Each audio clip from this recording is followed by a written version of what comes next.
C'est une ville moderne de plus d'1 million d'habitants, entourée par 2 géants. Le fleuve le plus long du monde et la plus grande forêt de la planète. Dès 5h30 du matin, il fait déjà 30 degrés. C'est dans cette chaleur étouffante que Patrick débarque après 24 heures de voyage. Obrigado. Dans ce pays du bout du monde, il ne connaît qu'un seul mot.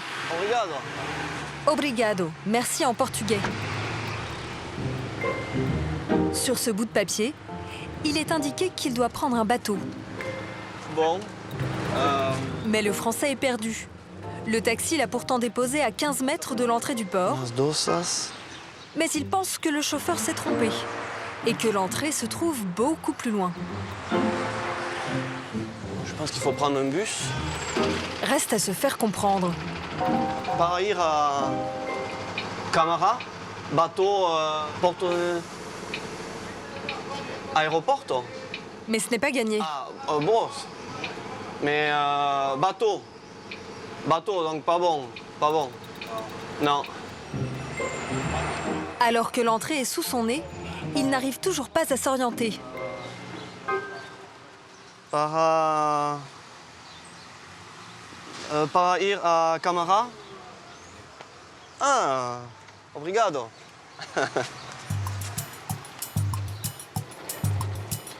Le français ne connaît pas sa destination finale. Il sait juste qu'il doit se rendre dans un petit village de l'autre côté de cette baie. L'homme a peur de l'inconnu, car c'est loin d'être un aventurier. Je suis jamais sorti d'Europe, c'est la première fois. La première fois que je vais aussi loin, 12 heures d'avion, je l'avais jamais fait. J'avais fait, je crois, au maximum 2 heures, quoi. 2 heures d'affilée. Patrick Portatu, 34 ans, en couple, sans enfant, est agriculteur près de Pau. Le Béarnais n'a jamais le temps de voyager. Entre ses dizaines d'hectares de céréales et ses 200 vaches, il y a du travail en permanence sur sa ferme ultramoderne. Toute l'exploitation est régie par l'électronique et la mécanique, comme cette machine qui mélange les céréales et la paille. Ensuite, l'alimentation, dosée au gramme près, est distribuée avec un tracteur à la pointe de la technologie. Oui, c'est ma petite Rolls, oui, c'est le tracteur dernier cri avec l'écran tactile là, qui regroupe un peu toutes les fonctions du tracteur. Ouais. Et sa petite Rolls à 85 000 €, il y passe 8 heures par jour.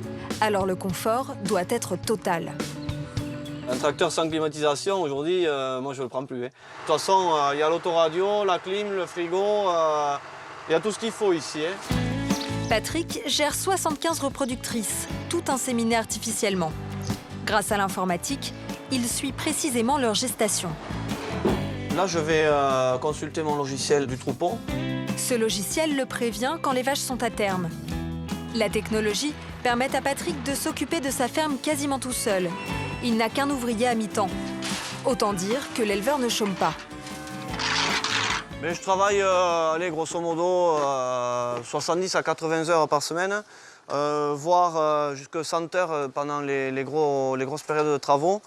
Bon, après, je me prélève 1 000 € donc, par mois. Pas de quoi faire de folie. Tout juste quelques sorties entre copains. C'est le bout en train de l'équipe. Chez Patrick, on est paysan depuis 6 générations.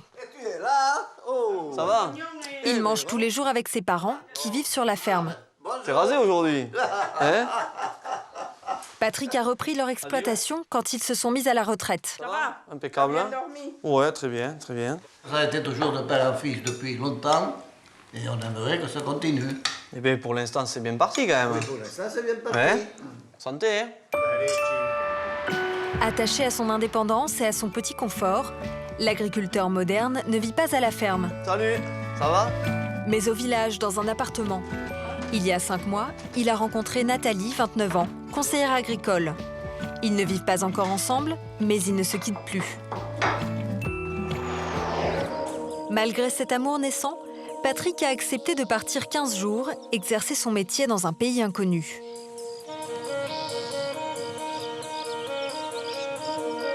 Mais où c'est qu'il va? En Australie. Ah, il va y aller, il va y aller. Là, il part pour l'année. Ah, en fait, c'est le tour du monde, quoi. Perdu. Venezuela. Il revient. Ah, là, c'est sûr. Oula, Brésil, alors il y a de quoi visiter. Mais pour moi, c'est une bonne surprise. Hein. Mais il y a de très gros tracteurs au Brésil, par endroit, non? Patrick n'a pas tort. Le Brésil est un pays moderne, mais aussi très sauvage. Et ça, Nathalie le redoute. C'est dangereux l'Amazonie quand même. Enfin, c'est la jungle quoi. Il y a des Indiens et tout. Moi, je pense que ça va être un peu comme des vacances, oui. Des vacances? Pas vraiment. Patrick va partager le rude quotidien des cow-boys brésiliens. Les vaqueros. Allez Patrick, viens par là. Allez, fonce. Ah ouais, j'en ai plein les bretouilles, là. Et dire que chez moi, ils croient que je m'amuse. Ouais, je suis fatigué, oui. L'agriculteur va convoyer d'immenses troupeaux. Des journées entières à cheval, bien loin du confort moelleux de son tracteur. J'ai mal aux fesses, là. Hein. C'est plus le cinéma, là. Hein. Il va se retrouver face à des vaches sauvages, Sortez de là vite. au caractère imprévisible. Écartez-vous de la barrière. L'animal peut blesser ou tuer quelqu'un. Comment tu te sens? Dans ces contrées isolées du Brésil, on risque sa vie tous les jours. Mais on sait aussi s'amuser. Regarde, je te montre comment faire. De chaudes journées qui vont le marquer. Faut faire. Il va avoir la dose, hein. En France, on peut pas faire ça. Hein. Des conditions de travail qui risquent de lui faire regretter sa douce campagne béarnaise. Qu'est-ce que je fous, là? Patrick se posera cette question maintes fois, surtout sur le fleuve Amazone. Mais ils sont fous! Difficile d'accepter avec sa mentalité d'Européen les folies que ses enfants font pour survivre. Des émotions fortes qui vont le pousser dans ses derniers retranchements. J'ai pas envie de rester ici, non, parce que la vie est bien plus dure. Il y a des dangers au quotidien. Bisous, Nathalie. J'ai dépensé pour toi constamment, quoi. Comment Patrick va-t-il s'adapter à cette vie aux codes ancestraux? Il lui faudra en tout cas une bonne dose de force et de courage s'il veut gagner le respect de ces cow-boys des tropiques.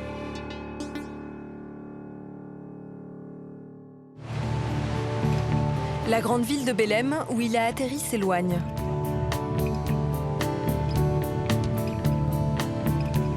Il se dirige maintenant vers l'île de Marajo, une île grande comme la Suisse, séparée du continent par le fleuve Amazone qui se jette dans l'Atlantique.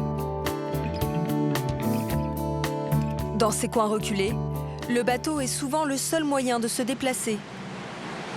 De longs trajets abrutissants de chaleur où chacun cherche la fraîcheur comme il peut. Le navire passe par des régions sauvages et inhabitées, des zones impossibles à contrôler par l'État. À chaque fois qu'ils font ce trajet, les passagers comme Pedro ne sont pas sereins. Cette région est très dangereuse. Et il y a déjà eu des morts. Et il y a des attaques de pirates. Ils ont déjà abordé le navire de cette ligne. Celui qu'on voit là. Ils l'ont arraisonné et ils ont volé les portables et l'argent des gens. Et ils ont frappé quelques passagers. Patrick ne veut pas y croire, mais tous les mois, au moins 2 bateaux se font attaquer le long du fleuve Amazone. Je me croyais dans un pays civilisé, moi, ici. Oui, il y a un bateau là-bas qui arrive. Il y a un bateau qui arrive. Une fois arrivé au port de Camara, C'est un peu la... C'est la folie ici. Hein. Ananas glacé, qui veut mes ananas? Patrick cherche Anna, une éleveuse comme lui, mais qui possède une ferme 14 fois plus grande que la sienne. Salut, Hola. je m'appelle Anna Teresa. La fermière brésilienne annonce tout de suite la couleur. C'est un plaisir de te recevoir pour travailler dur sur l'île de Marajo. Molto duro. Ah. Patrick ne sait pas si elle dit vrai, Petit indice. mais il y a un signe qui ne trompe pas. Ah, il y a des mains de travailleuses, oui, quand même. Oui, c'est normal pour nous. C'est très normal. Allez, vamos. La ferme d'Anna se trouve à 70 km du port. Patrick pense qu'il y sera en un coup de minibus, mais il oublie une donnée importante. Au Brésil, les distances ne se comptent pas en kilomètres, mais en heures.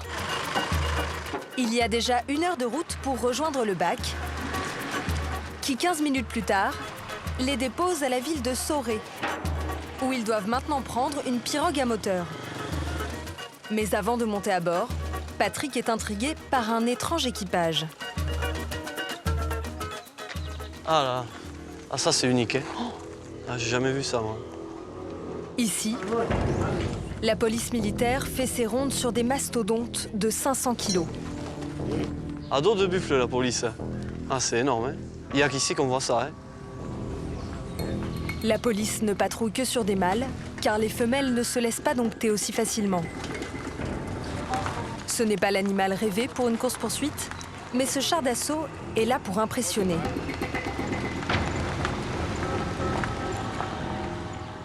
Tu sais, un buffle peut tuer un homme. Ah ouais. Quand il est sauvage, bien sûr. Pour ces policiers, il est aussi plus pratique qu'une voiture tout-terrain pendant les 6 mois de saison des pluies. Dans les marais ou dans la boue, le buffle se déplace bien mieux que n'importe quel autre animal. C'est pour ça que la police monte des buffles. Parce qu'ici, notre région est souvent inondée. Ouais, bon. Ces colosses peuvent peser jusqu'à 1 tonne. Patrick y voit surtout la promesse d'un bon gros steak.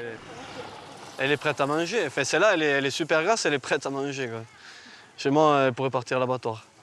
Mais il faut pas leur dire ici, je pensais. Anna et Patrick reprennent leur route vers la ferme où le Français va travailler. Il faut arriver avant la nuit, car le périple est loin d'être fini. Au Brésil, tout est plus grand. Même les rivières ont la taille d'un fleuve. Patrick se trouve même un peu trop loin de la rive. Ben, je sais à peine un peu nager. Je vais nager sur 15-20 mètres, mais là, la rive, elle est loin. Après 1 heure de barque, ce sont enfin les terres d'Anna. Le Béarnais est soulagé, il pense que c'est la fin du voyage. Il va vite déchanter. Et maintenant, on va prendre le cheval. Maintenant. Oui, maintenant. Bon. L'agriculteur, plus habitué à conduire son tracteur, n'est monté sur un cheval que 3 fois dans sa vie. Il est encore un peu hésitant. Vous vous sentez bien, Patrick? Très confiant. Très confiant. Ah, faut pas qu'il bouge. Hein. Voilà. Anna sent qu'il est tendu. C'est bien. Elle lui donne quelques petits conseils.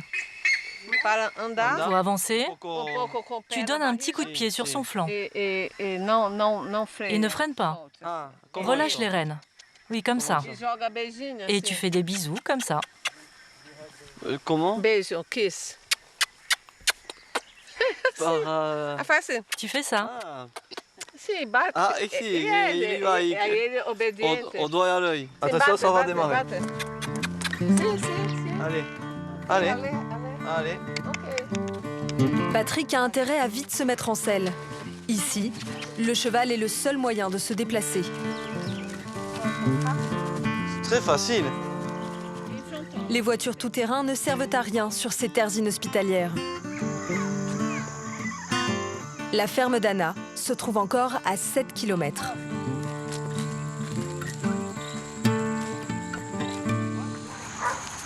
C'est par ici, Patrick. On est enfin arrivés. La fazenda, c'est la version brésilienne du ranch américain. Anna loge dans cette grande maison de 450 mètres carrés et 7 chambres. Mais aucune n'est réservée pour Patrick. Lui, il va dormir avec les vachers. Car ici, ce n'est pas un patron de ferme, mais un employé. Et la nuit promet d'être sympathique, car la cabane des vachers se trouve juste à côté d'une machine infernale. Ça, c'est le groupe électrogène. C'est ce qui fournit l'électricité. Ah, par la louche. Une génératrice, ouais. C'est génial, ça. C'est la berceuse, ça. À ce boucan d'enfer, il faut ajouter celui de voisins pas très commodes. Les cochons. Les 4 employés d'Anna vivent au milieu de la basse-cour. Bonsoir. Je te présente Pedro. Patrick va partager la cabane en bois de Pedro, 45 ans. La visite est vite faite. Mais comment está aqui? Il n'y a aucun meuble. Está aqui? Et je dors où, moi, alors? Ah, mais c'est un hamac? Ah, je vais dormir dans un hamac.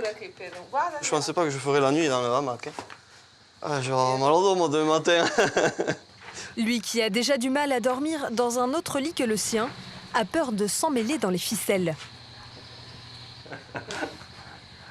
Je sens que demain matin, vous allez retrouver un gigot. Ou un rôti, je sais pas ce que vous allez retrouver, mais... Il fallait bien faire presque 13 000 km pour venir dormir là, oui. C'est impeccable, ça. C'est bien. Par contre, il fait chaud, hein? L'endroit est spartiate, mais il y a quand même un petit luxe, la douche. Et là, c'est la salle de bain. Un peu trop rustique pour Patrick. Ah, et là, c'est le bannière. Et combien de temps on reste ici Cette vie à la dure, Pedro la pratique 6 jours par semaine chez Anna. À part ses quelques affaires, son bien le plus précieux, c'est ce grand couteau. Et pourquoi? C'est pour tuer les mouches la nuit? Ouh là là. C'est pour les mouches, là. Non, on s'en sert pour notre travail à la ferme. Par exemple, si on doit couper des branches dans la forêt. Chez moi, j'ai un petit opinel. Pedro se lève à 5 heures. 5 heures. Il va prendre son café Si. et après, il va traire les vaches. D'accord. Bon, ça fait tôt, ça. OK. Bonne nuit. À mañana. À demain. Bien. Bonne nuit. Bonne nuit. Demain, la journée va être forte en émotions. J'ai trouvé le trou. Et dans sa drôle de couchette, Bonne nuit. avec ses bruyants voisins, la nuit risque d'être compliquée.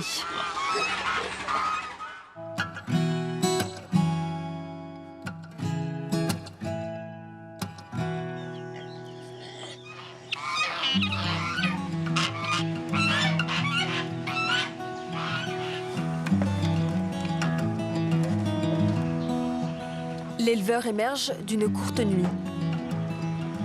J'ai dû dormir, je pense, 3 heures, 3-4 heures. Donc, c'est pas énorme, mais je m'attendais à pire. Parce que dès qu'on bouge là-dedans, enfin, voilà, ça balance pendant un quart d'heure. Et non, et puis il y a le groupe électrogène à côté qui fait beaucoup de bruit. Dommage pour lui, car le reste de sa journée s'annonce sportif. La matinée commence par une tâche commune aux fermiers du monde entier, la traite des vaches. Ou plutôt, des buffles. Des bêtes que Patrick ne connaît pas du tout. Non, j'ai pas spécialement peur. Elles ont l'air gentilles. Contrairement à ce qu'il pense, la traite de ce matin va lui donner du fil à retordre. Car ces buffles aux cornes impressionnantes n'ont rien de commun avec ces vaches béarnaises. En France, les animaux de Patrick sortent rarement de leur étable. Elles ressentent pas trop le besoin de sortir. Certaines vaches, elles ont la barrière ouverte tout l'été pour partir à la pâture. Mais comme elles ne sont pas habituées à sortir, elles ne la franchissent jamais, la barrière. C'est des vaches d'appartement. Si on peut dire. Ouais, c'est des vaches d'intérieur. Le Français n'a rien à craindre de ces blondes d'Aquitaine, douces et placides. C'est des nounours, c'est des gros nounours. Hein. Il y en a une qui est peut-être un peu jalouse à côté. C'est sa façon de me dire bonjour. Ah ben, elles vont me manquer, oui, c'est sûr, oui. Et il ne sait pas encore à quel point. Au Brésil, dans la ferme d'Anna, les buffles sont bien plus nerveux. Patrick n'a jamais vu une telle agressivité. Regarde là-bas. Ce buffle est très énervé. Attention, attention. Les femelles sont en position d'attaque. Rogerio, un vacher, attrape la plus menaçante. Il l'attache à une barrière, mais la masse de 400 kilos panique. À tout moment, Rogerio risque de se prendre un coup de patte. Et c'est beaucoup moins docile qu'une vache de chez moi, quoi. Hein. C'est des animaux beaucoup plus sauvages, quand même. Une fois la vache rebelle mise à l'écart, les autres rentrent dans le rang. Mais tout le monde reste sur ses gardes.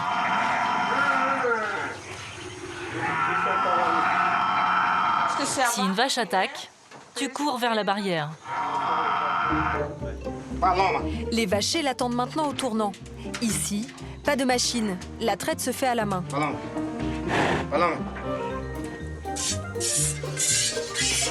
Tous sont surpris. Ils avaient oublié que Patrick aussi est un fermier. Je vais dire à la patronne de l'engager pour qu'il reste traire les vaches avec nous. Mais il sait y faire. Il traite mieux que certains vaqueros de Marajo. Il fait ça très bien. Devant ce système à l'ancienne, Patrick reprend sa casquette de patron. Pour lui, la traite pourrait se faire beaucoup plus vite. Si j'étais producteur de lait, j'aurais une machine à traire. À la main, traire ces 30 vaches prend environ 3 heures. Si Anna installait une treilleuse électrique, ils en auraient seulement pour 10 minutes. En attendant, il prend son temps. Ah, ça se passe très bien avec Paloma, on pourrait faire longue route tous les deux. Le Français commence à comprendre que les vaqueros mènent une vie dure et parfois même dangereuse. Quand les ancêtres d'Anna se sont installés sur l'île de Marajo, il y a plus d'un siècle, ils possédaient près de 45 000 hectares, 4 fois la surface de Paris. Anna a hérité de cette ferme, considérée comme très petite dans la région. Mais elle est tout de même 14 fois plus grande que celle de Patrick. Les animaux y vivent en quasi-liberté. Il n'est pas rare qu'ils se mélangent avec les bêtes du voisin.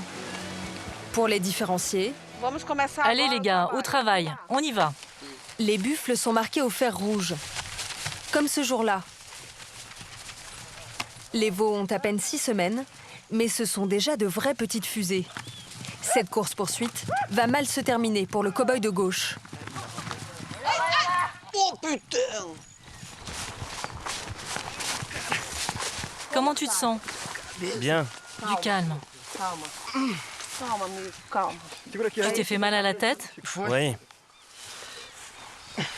Tu as perdu le contrôle? Non, mon cheval est tombé dans un trou.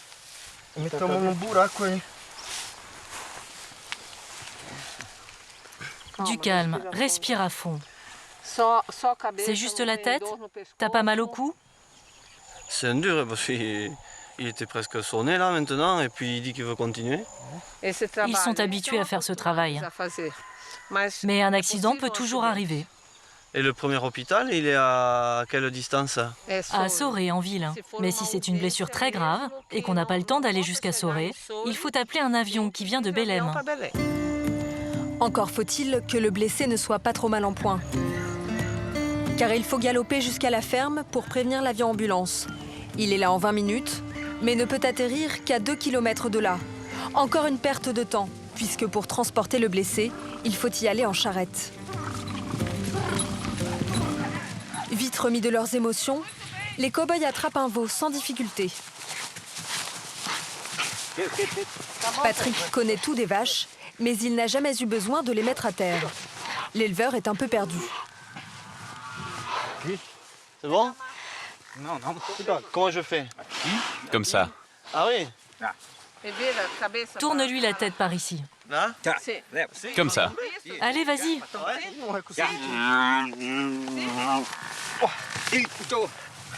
Patrick n'ose pas y aller franchement. Pourtant, pour l'étape d'après, il ne va pas falloir hésiter. Qual est ça? Ah, il faut faire vite apparemment. À donde?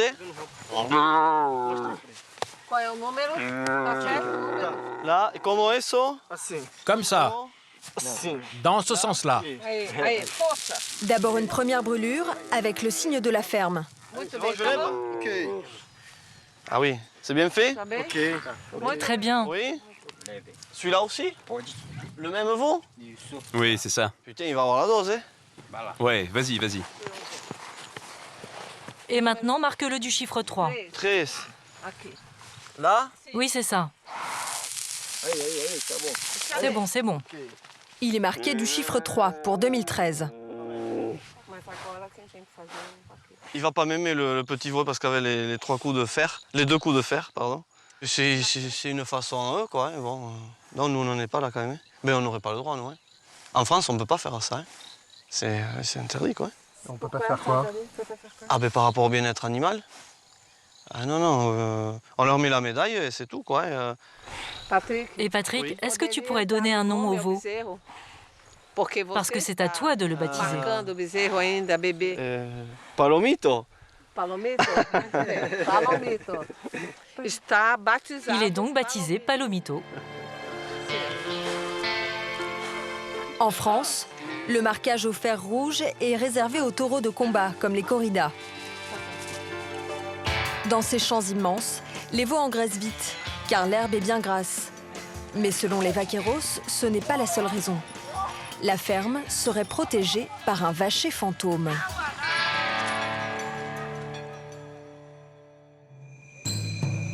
Ce fantôme s'appelle Boaventura, et il faut de temps en temps lui rappeler qu'on a besoin de lui.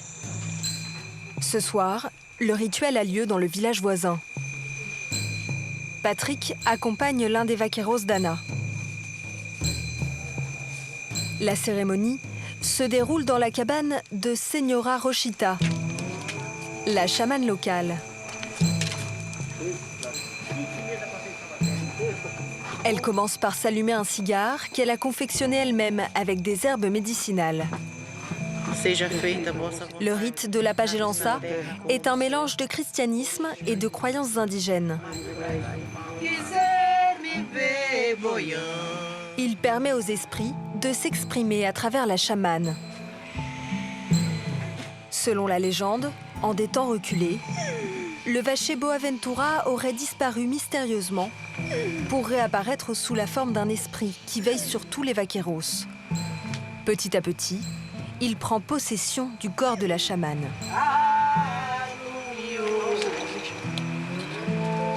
Pour faciliter sa transe, Señora Rochita met le feu à un bol d'eau de vie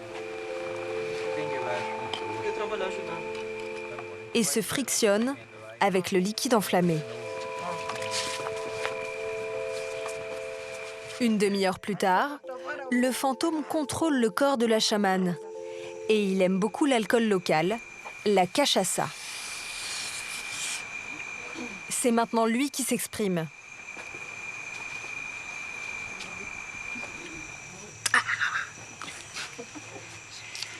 Ah, ça, c'est de la bonne.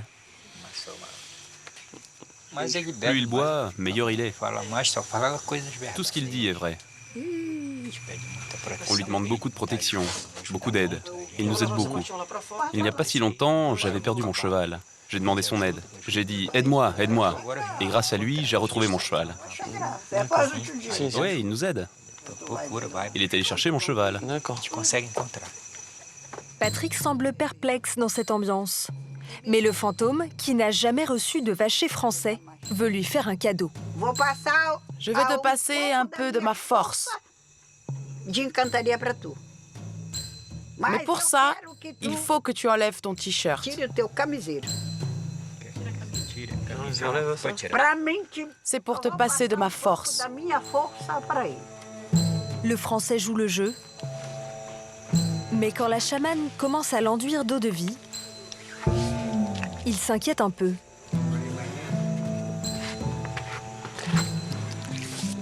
Il va me mettre le feu, là. Non.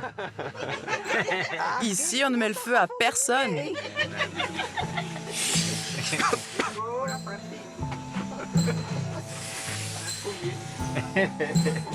Il va faire de toi un vrai vaquero. C'est ma force que je te passe.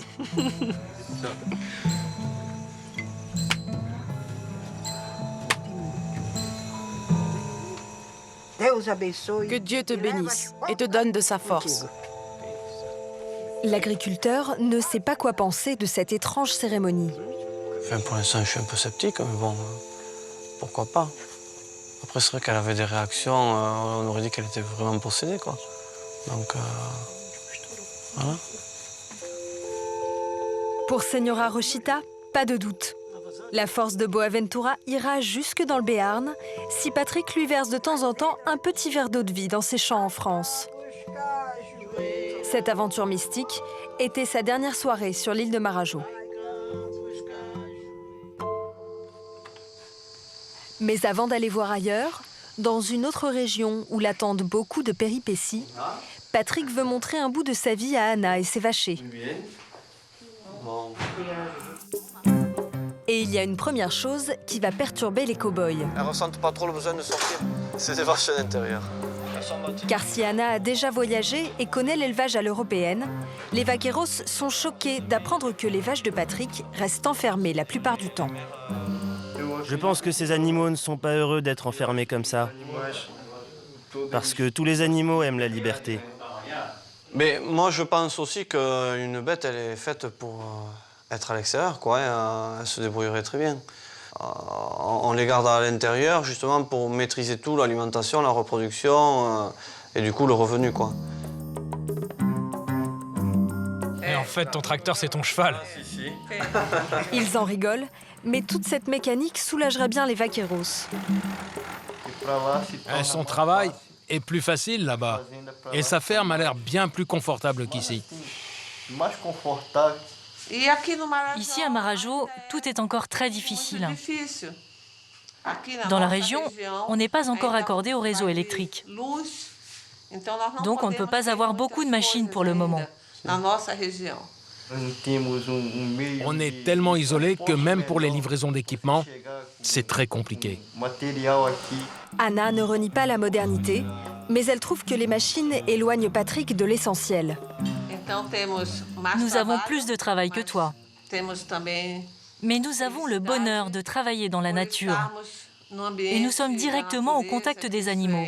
Et ça, c'est important. Mais quelque part, je retrouve plus les valeurs de mon travail dans votre travail que dans le mien. Parce que vous êtes vraiment en contact avec la nature. Et moi, je ne suis plus en contact avec la nature. Puisqu'il y a un intermédiaire, il y a la machine. Et ça me manque aujourd'hui. Voilà. Félicitations pour le travail que tu fais. Dans ces fermes du bout du monde, les vachers brésiliens mènent une vie rude, mais touchent un bon salaire pour le pays. 340 € en moyenne, soit 2 fois le salaire minimum du Brésil. D'autres prennent des risques pour quelques centimes d'euros.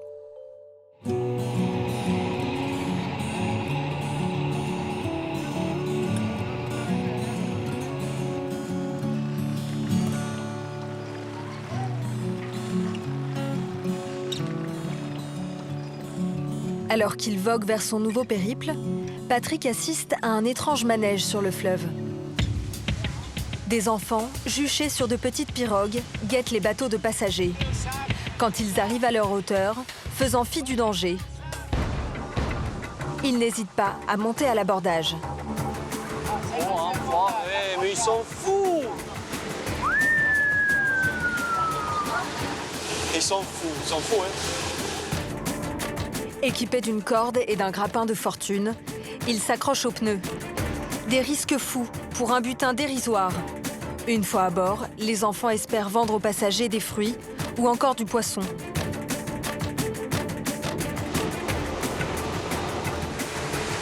Et c'est un acrobate celui qui accroche là. Hein. Ils risquent leur vie. Hein. Une fois qu'ils ont fait le tour du bateau, ils repartent. En se jetant à l'eau, bravant les remous et les hélices. Toute la journée, des dizaines d'enfants prennent d'assaut les ferries. Tous appartiennent à des familles pauvres qui vivent le long du fleuve. Comme ce petit garçon, il commence souvent très jeune. Patrick est choqué, mais pour le pilote de sa barque, cela n'a rien d'extraordinaire. Ici en Amazonie, dès l'âge de 2 ans, tous les enfants savent nager. Ils sont capables de traverser le fleuve à la nage. C'est les parents qui leur demandent d'y aller? Souvent, les parents n'ont pas de travail et ils n'ont pas de quoi survivre. Alors, ils réunissent des produits locaux, comme des crevettes, des bananes ou encore du manioc.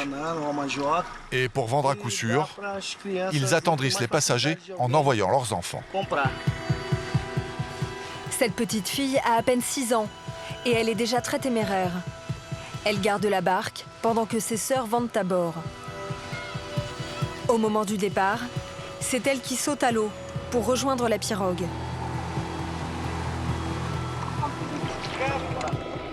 Impressionné par les petites cascadeuses, Patrick a voulu leur faire plaisir en leur achetant quelques bonbons. Buongiorno.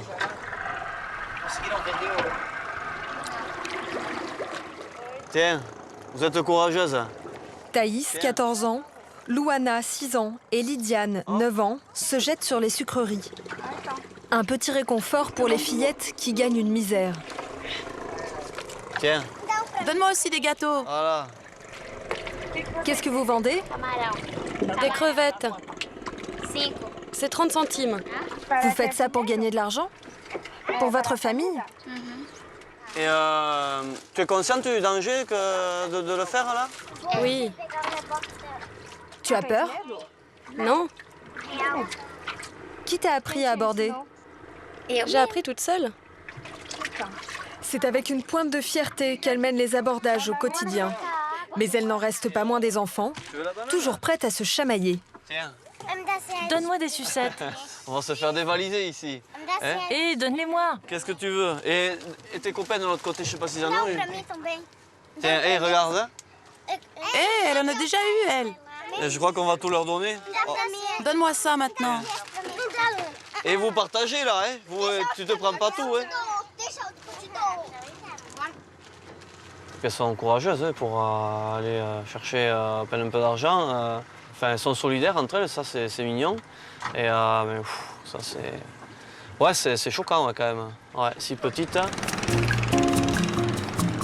L'État a complètement abandonné les habitants de cette partie de l'île de Marajo. Isolées de tout, les familles se trouvent à plusieurs heures de bateau à moteur du premier hôpital ou même de la première épicerie. Ces petites communautés vivent souvent en autarcie. Elles pêchent, font un peu de culture et cueillent des fruits de la forêt. Ici, un repas, cela se mérite.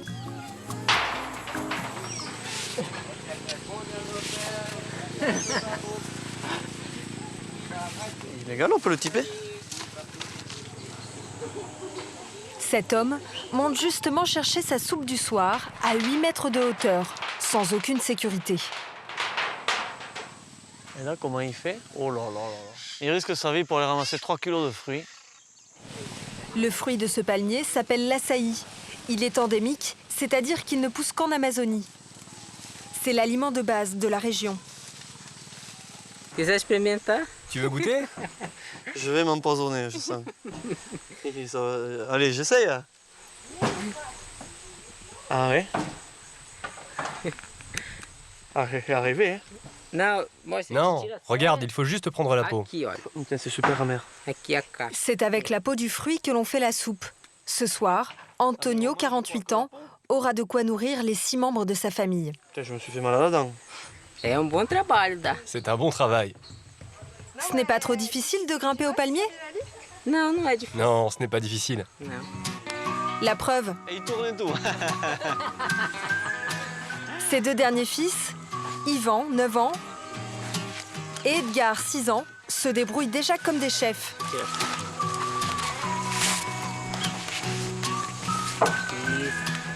Lui, il est petit quand même, hein? C'est bon, tu peux redescendre. Antonio le met au défi. Et le Français ne se démonte pas. Putain, moi je suis pas habitué à marcher là-dedans. Hein? Je démarre mal. Ouah, ça fait mal aux pieds. Allez, il y va. Patrick peine à se hisser au démarrage, mais il y met toutes ses forces. Ah, mais en fait, il faudrait que je le rentre un peu plus. Ah oui, il faut serrer. Ah oui, ça se fait tout seul. Il y a une technique.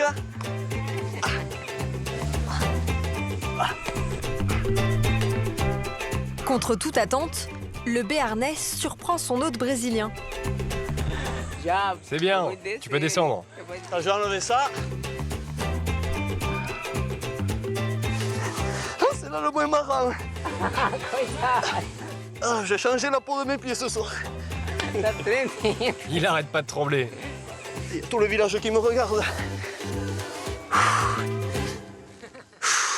Bon, mais c'est bon. Alors, Très facile. ah bon, hein. Vous imaginez faire ça tous les jours? Ah non, pas trop, non. Non, mais c'est physique, oui. Ouais, c'est physique. Il comprend, oui. Quand on vit dans la jungle, il faut aussi savoir cohabiter avec des voisins des plus mordants. J'ai jamais vu une araignée aussi grosse. L'araignée est impressionnante, mais elle a peur du bruit. Elle saute pas, elle saute pas. Il est rare de lui marcher dessus. Par contre, la nuit, elle rentre dans les maisons et se cache dans les vêtements ou dans les hamacs. Cette araignée peut mordre. Mais surtout, si elle nous marche dessus, ça gratte. Ses poils sont urticants. Ça gratte. Une bien petite bestiole comparée à celle qu'il va rencontrer à l'autre bout du pays. Patrick reprend son voyage vers un élevage comme il n'en a jamais vu. Il a rendez-vous à 2000 km de là, dans la région du Pantanal, la plus grande zone marécageuse du monde.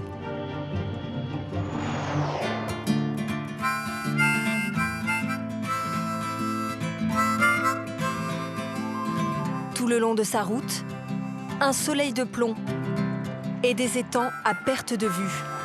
Le Français piquerait bien une tête.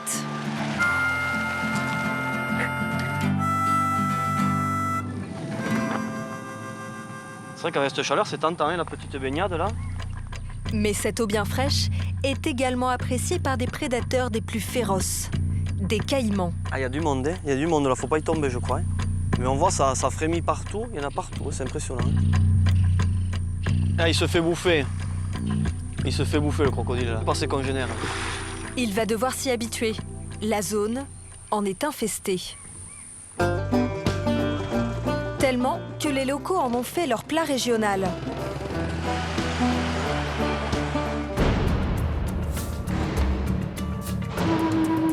Aujourd'hui, les caïmans s'élèvent comme des vaches. Ouh là là, mais il y en a beaucoup, non? Enfin presque. Patrick va passer une journée dans la peau d'un éleveur de caïmans. Il est pequeños. Weber, le responsable de l'exploitation, en élève plus de 56 000. Ils ont environ 2 ans et pèsent autour de 5 kilos. Je croyais qu'ils étaient beaucoup plus jeunes, moi. C'est la taille à laquelle on les amène à l'abattoir. Ah ouais. Ça ne sert à rien d'attendre plus longtemps, car après la peau est plus dure et la viande moins bonne. L'espérance de vida de un jacaré? À 70 ans. 70 ans? Ah ouais. Ils vivent très très longtemps. Ah ouais. Mais il est énorme ce morceau. Les caïmans apprécient la viande rouge bien fraîche. Patrick va leur en distribuer 750 kilos. Et chez moi, je fais les cochonailles. Alors ça me connaît. Le Français n'est pas trop dégoûté, sauf quand il faut mettre les abats dans la bétonnière pour les mélanger à des compléments alimentaires. Oh, je fais un peu la grimace, celui-là. Bon, vous faites comme ça d'habitude? Ouais, on ramasse avec les mains. Allez. Ah, c'est... ça rebondit. Même si ces caïmans ne sont pas très grands... Et là, ils vont pas arriver, là, vers nous? Patrick n'est pas à l'aise. Allez, Marcel. Hop, hop, hop, hop, hop, hop. Eh, doucement, toi. Petit, petit, petit, petit. Il préfère encore affronter un buffle de 500 kilos que des centaines de petits reptiles aux dents pointues. Maintenant, c'est ton tour. Va en attraper un. En prendre un? Et vous allez me montrer comment vous faites? Ah! J'ai les gouttes qui me coulent sur le front, là. Mais ça va aller, ouais. Bon, j'ai un chopin, là, quand on passe à autre chose. Oui, oui, tranquille, mais bon... Non, celui-là, le petit, doit pincer moins fort. Il faut le choper là, et après au ventre. Là, il peut pas... Ah oui, mais rapido, mais bon... Non, mais lui, il me connaît maintenant, il a peur. Ah, ta, ta, ta, ta. Pas question de se laisser démonter. Patrick prend son courage à deux mains. Quand il faut y aller, il faut y aller. Gentil, il fait pas le malin là. Hein?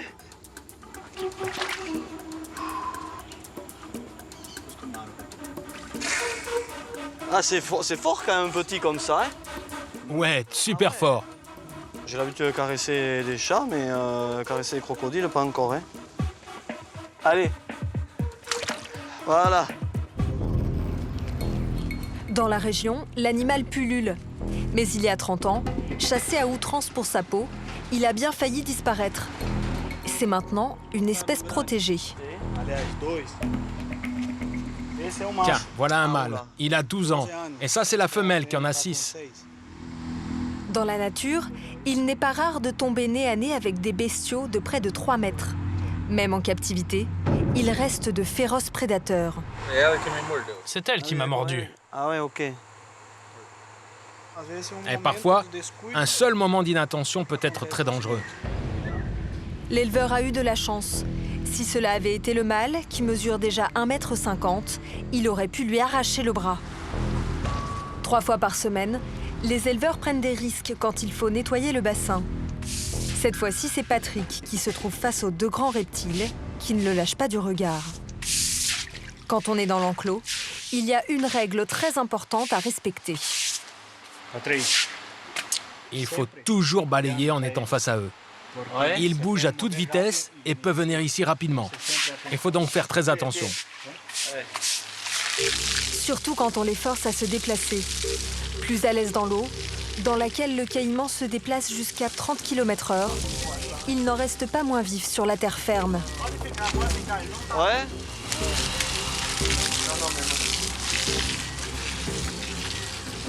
Moi je veux bien jouer, mais il y a limite là, non? Qu'est-ce que je fous là? Là. Bon. Excellent. Dans le caïman, rien ne se perd. Une fois la viande vendue, la tête est empaillée et la peau sert à faire des sacs à main ou des chaussures. Notre patron de ferme y voit tout de suite de jolis bénéfices. Une peau comme ça rapporte environ 100 €. Ah ouais, quand même. Ah ouais.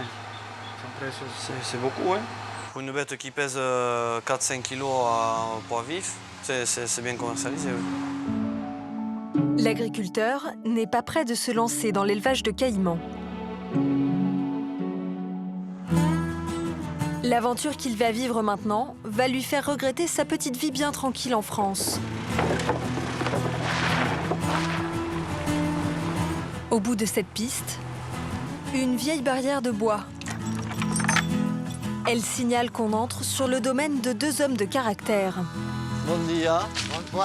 Bonjour, ça va? Enchanté. Cristóvão et son frère Evaristo. Bienvenue dans notre propriété. Nous sommes heureux de te recevoir. Tu vas voir, il faut être un vrai mec pour tenir le coup ici. Muito macho, ça veut dire dur. Ouais, un vrai mec. Ah mais gusta. Tant mieux, si ça ne te dérange pas de bosser. Quand Patrick voit leurs hommes de main à l'allure de cow-boy, l'éleveur se dit qu'il va devoir être à la hauteur. Et comme dans les westerns, certains ont des personnalités bien folkloriques.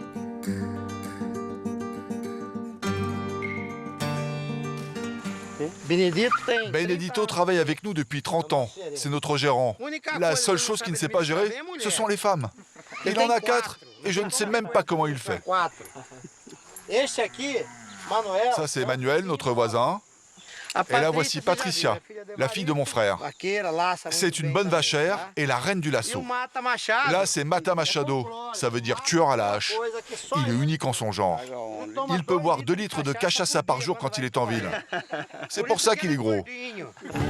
Dans cette région, toutes les journées commencent avec une boisson de cow-boy, une boisson d'homme aux vertus énergisantes. Et ce n'est pas son seul bienfait, selon Cristóvão.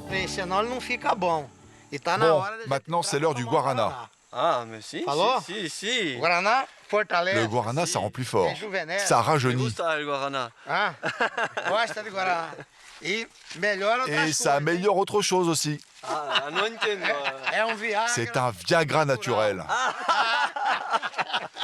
Ça, j'ai compris. C'est pour ça qu'ici tout le monde est... Ah bon, d'accord. Bon. Pour faire un bon guarana, il faut une cuillère pour 3 volumes d'eau avec un peu de sucre. Mais Doucement, hein, ça se déguste comme un bon vin.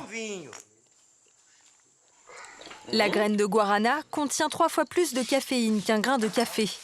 Alors mieux vaut ne pas en abuser. Mais je supporte pas déjà le café parce que ça m'accélère le palpitant. Et depuis que je l'ai pris, là, je sens que le palpitant, il y va, là. Hein. Ouais. J'allais faire un petit footing, là. J'allais faire 3 km en courant. Ou plutôt une transhumance. Une journée qui va faire date dans sa vie d'agriculteur. Patrick va convoyer avec les vaqueros 600 têtes de bétail à travers les marécages. Pour cela, il doit porter une tenue spécifique. Ce chapeau, c'est pour protéger ta calvitie. Parce que le soleil tape fort ici. C'est comme ça? Le costume prête à sourire, mais il n'a rien de folklorique. Ça va te protéger contre les coups. Si une bête t'écrase, ça amortit le choc. Et ça protège aussi des épines et des branches qui vont venir te taper les jambes. D'accord. C'est important de porter ça. D'accord. Ok. Même s'il flotte un peu dans son pantalon neuf, le Français s'y voit déjà. Là, ça fait le vrai vaquero. Bravo. Seulement, il y a un problème. Pour les suivre, il faut être bon cavalier.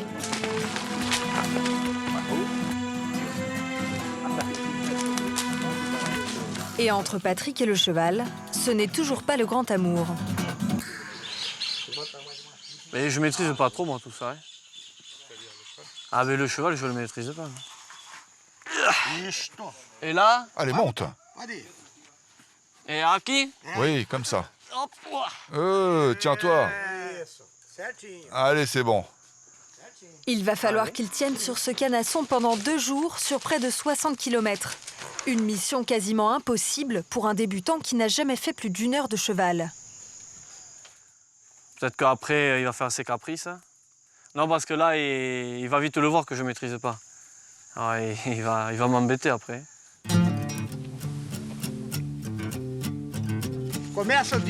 La journée du vaquero commence.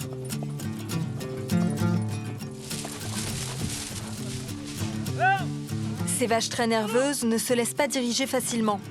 Ce sont des zébus indiens importés à la fin du XVIIIe siècle. Ah, c'est impressionnant, là. Par les colons, pour leur résistance à la chaleur, car les vaches européennes ne tenaient pas le coup.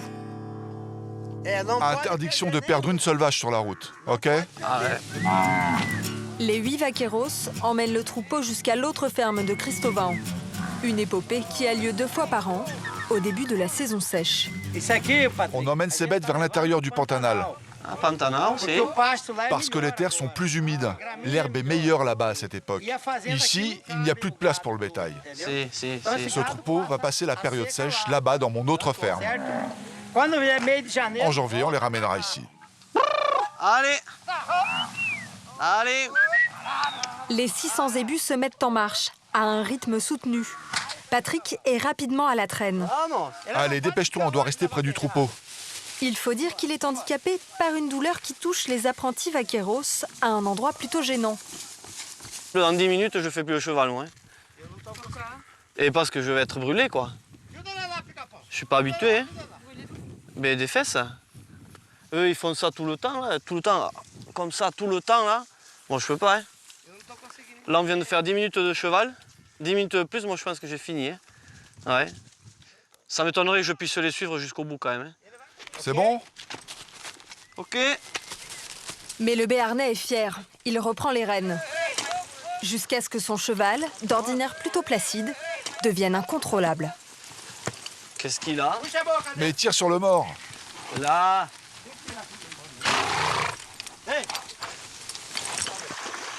Là, merde.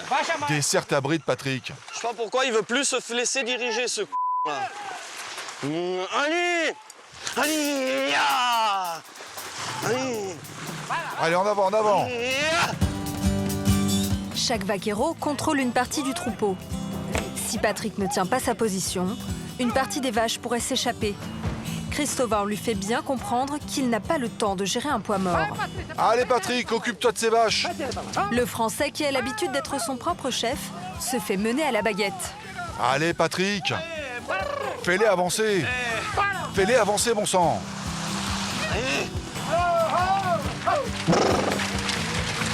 L'éleveur serre les dents. Hors de question de descendre de cheval. Il ne veut pas perdre la face. C'est que je vais être à la hauteur quand même. Enfin, j'essaie. Après, j'en suis loin. Le troupeau s'engage dans la zone marécageuse. Patrick ne va pas tarder à retrouver de vieux copains. Ah, il y en a tout plein de petits là. Tout plein de petits là.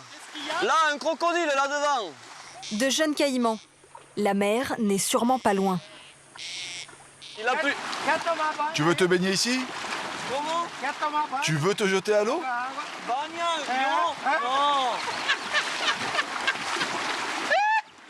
Il me taquine. Tu as peur? Non, soy un vaquero. Ah, ouais, c'est ça. Selon Christovin, les vaches ne risquent rien. Le bruit du troupeau dans l'eau effraie les caïmans. Quant aux hommes, tant qu'ils restent sur les chevaux, ils sont en sécurité. Mais Patrick n'est pas très rassuré. L'eau ne cesse de monter. Ça s'approfondit là. Le Français commence à fatiguer. Diriger un cheval, ça n'a l'air de rien, mais c'est très physique. D'autant plus qu'il est crispé sur sa bête. Allez Patrick. Ouais, là, je commence à avoir marre, oui. OK. Ouais, quoi? Tu t'en sors les pieds dans l'eau? Ouais. Hein? Je commence à en avoir les jambes là qui fatiguent. Ils sont partis depuis près de 3 heures. Et maintenant, notre homme n'est pas loin de craquer. Il est à bout de force. Là, je commence à... J'ai les jambes qui tremblent, les bras qui tremblent, j'en peux plus là. Ah ouais, j'en ai plein les bretouilles là. Ah ouais. Le soleil, là, je commence à en avoir marre du soleil. J'ai mal aux fesses. Ça, c'est vrai que je peux pas le cacher là. Et dire que chez moi, ils croient que je m'amuse. J'ai faim, j'ai soif. Quand c'est qu'on mange? Ça me tarde qu'on arrive. Ouais, je suis fatigué, oui. J'ai mal aux fesses là, hein. C'est plus le cinéma là. Hein. Non, mais sinon ça va, oui. La journée se termine. Les vaqueros parquent les vaches dans l'enclos d'un voisin et un tout-terrain les ramène à la ferme après un long détour par les champs. Après 10 jours au Brésil, Patrick trouve enfin le temps, grâce à la balise satellite, d'appeler ses parents et Nathalie, sa fiancée. L'homme est épuisé. Il est à fleur de peau. Oui? T'as pas changé, dis donc. Bon, est-ce que je vous manque? Oh oui. Oui. Sagace. Ouais, je suis content parce que je vois vraiment c'est totalement différent quoi. J'ai un dépaysement total. Sinon assez fatigant quoi. Je dors très peu. J'ai des nuits qui vont de 30 minutes à 3 ou 4 heures, pas plus. Il y a la chaleur et avec ça, des fois je passe plusieurs jours sans me doucher bien sûr puisque les conditions d'hébergement ne sont pas toujours très bonnes. Par contre, les gens sont super accueillants. Ils m'accueillent les bras ouverts. Et vraiment, il y a des moments pleins d'émotions, quoi. Non, t'as envie de rentrer quand même ou tu veux rester là-bas? J'ai pas envie de rester ici, non, parce que la vie est bien plus dure. Et il y a des dangers au quotidien. J'ai envie de revenir, quoi. Mais c'est surtout vous qui me manquez, quoi. Surtout vous et papa et maman et encore plus Nathalie, quoi. J'ai dépensé pour toi constamment, quoi. Et pleure pas quand même, hein. On se retrouve bientôt, t'inquiète pas. Ouais. Bon, mais je vais vous faire de gros bisous. Et puis à très vite, quoi. Hein. Bon, merci beaucoup. Bisous, Nathalie. Je t'aime.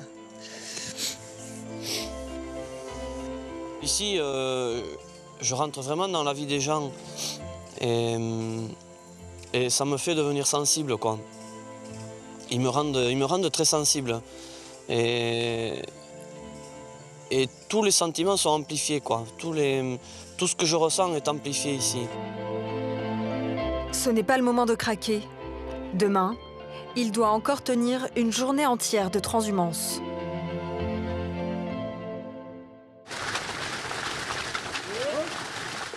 Le lendemain matin, le mal un peu honteux de Patrick n'est toujours pas passé. Lève tes fesses, Patrick. Mais Cristóbal a un remède de cow-boy. Ah, ça fait mal. Ah, c'est frais. Ça te plaît? Es refrescante. Eh oui, c'est vrai. Ah, muy bien. Avec ça, je suis paré pour 20 km. Un moment de rigolade vite abrégé. Un peu plus loin, les vaqueros font face à une urgence. Elle est partie par là. Regarde. Une vache a échappé à leur vigilance. Elle a franchi une clôture et se trouve hors de portée du lasso. Impossible d'aller la chercher à cheval. Un vaquero se lance à sa poursuite. Je sais pas trop comment ils vont s'y prendre, hein.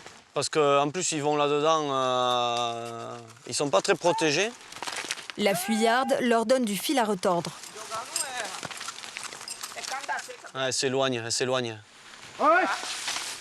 Elle est partie, tout là-bas. Le troupeau vaut près de 170 000 €.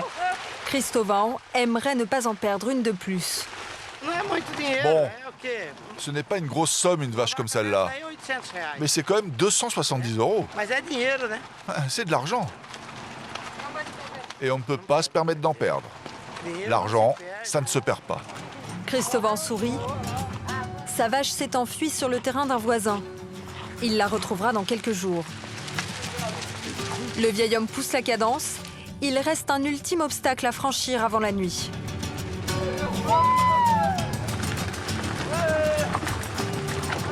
Cette rivière de 30 mètres de large. Nous allons faire traverser le bétail. Ma ferme est de l'autre côté de cette rivière. Juste... Si. Donc les bêtes doivent passer dans l'eau. Elles vont devoir nager. Faire traverser 600 zébus n'est pas chose facile. La bête n'aime pas l'eau. Pour y arriver, les vaqueros ont une technique. Ils décèlent leurs chevaux et les envoient à l'eau avec un petit groupe de vaches. À leur vue, emportés par l'esprit de troupeau, les 600 bêtes se jettent à l'eau.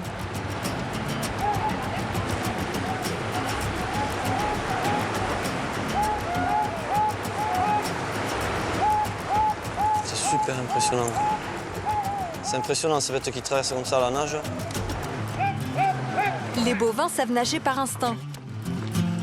À bord de cette barque, Evaristo veille à ne pas en perdre un seul. Mais alors que l'essentiel du troupeau a atteint l'autre rive, une vache fait des siennes. Patrick est trop mal en point pour se jeter à l'eau. Il laisse faire les vaqueros. Ils vont devoir s'y mettre à 3 pour maîtriser la bête à main nue. L'éleveur n'en revient pas. C'est super dangereux, il peut se faire choper là. À chaque instant, l'animal de 300 kilos peut leur donner un coup de patte. Il faut la mettre le long de la barque. C'est super dangereux en fait. Ah, ils vont l'accompagner comme ça. Oh là là là. C'est la folie, hein. C'est la folie. Et ils sont courageux, hein. Oui, il faut beaucoup de courage. Il faudra qu'Evaristo continue de tenir la bête tout du long jusqu'à l'autre bord. Putain, je suis mort quoi. Oh. Les vaqueros montent tous à cheval depuis leur plus jeune âge. L'endurance est naturelle chez eux. Dès le départ, il leur semblait inconcevable qu'un novice comme Patrick puisse les suivre pendant 2 jours sur 60 km. Le Béarnais a gagné leur respect. Je ne pensais pas que tu allais réussir. Moi, je n'y croyais pas. Je ne pensais pas que tu irais jusqu'au bout. Parce que c'est très difficile ce que tu as fait. Très difficile. Tu as été courageux. J'ai vraiment apprécié. J'ai vu que tu as donné le maximum. J'ai vu que tu as été au bout de tes forces. Tu as été courageux. C'est difficile pour moi aussi, tu sais. Ah bon. Ah, ça me soulage. Eh oui, pour moi aussi, bien sûr. Muito obrigado. Ce jour-là, Christopher ne va pas pousser Patrick à jouer au héros. La tâche qui les attend est réservée aux vaqueros les plus aguerris. Sur la ferme, c'est l'activité la plus dangereuse qui existe. C'est très dangereux. L'animal peut blesser et même tuer quelqu'un. Il faut beaucoup d'expérience pour faire ça. Cette opération à haut risque, c'est une castration. Le seul moyen de faire prendre rapidement du poids à un mâle. Mais elle ne va pas se dérouler comme prévu. Le taureau n'a pas l'air décidé à perdre si facilement ses attributs. La bête charge. Attention, attention, attention. Il a envie de charger. La corde, elle est passée près. Les cavaliers sont forcés de battre en retraite. C'est la panique chez les vachers. Comment il charge? Elle charge terrible, cette bête. Oh putain, il a pété la corde. Sortez de là, sortez de là. Écartez-vous de la barrière. Personne n'est en sécurité, même de l'autre côté du corral. Le taureau peut sauter par-dessus et nous blesser. C'est très dangereux, là. Après de longues minutes de tension, les vaqueros reprennent le dessus. Oh, les cons. Ah ouais. Cette fois-ci, 2 lassos maintiennent le taureau. Bon, ils l'ont chopé. 3 hommes ne sont pas de trop pour tenter de l'immobiliser. Ses pattes arrière peuvent encore faire des dégâts. Il y a un petit risque là quand même, ils n'ont pas peur. Hein. Sans anesthésie, la chirurgie se fait au couteau et à même le sol. Voilà, tu vois comment on fait? On est sûr de ne pas le rater comme ça. Hein. Car il retire les testicules en entier. Pas semblant. Hein. Voilà. En France, cette technique est interdite. Ce sont les vétérinaires qui s'en chargent en anesthésiant la bête. Ah ça c'est un peu barbare oui, leur méthode là. Nous en France on a une pince qui écrase le canal et normalement ça fait le même boulot. Et là il y a un risque d'infection quoi. Surtout avec les mouches qu'il y a ici, il fait très chaud. Mais ici les vaqueros vont au plus efficace. Un peu d'antiseptique associé à un produit cicatrisant. Et le taureau, maintenant devenu bœuf, est déjà sur pied. Sa plaie sera cicatrisée dans 1 semaine. Lors des grandes campagnes de castration, les cow-boys peuvent renouveler l'opération près de 150 fois par jour. C'était la dernière journée du Français au Brésil.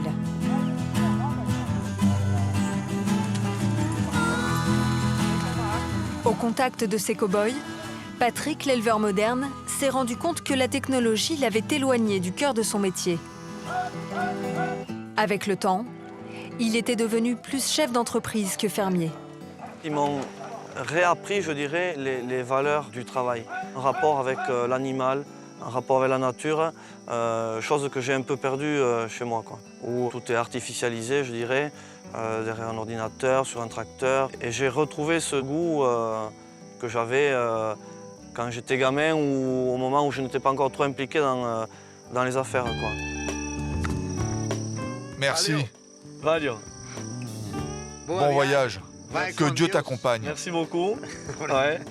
Et à très bientôt. Allez. Merci, mec. Après ce retour aux sources, Patrick s'est juré une chose. Il reviendra un jour au Brésil avec sa fiancée Nathalie pour lui présenter ses nouveaux amis du bout du monde.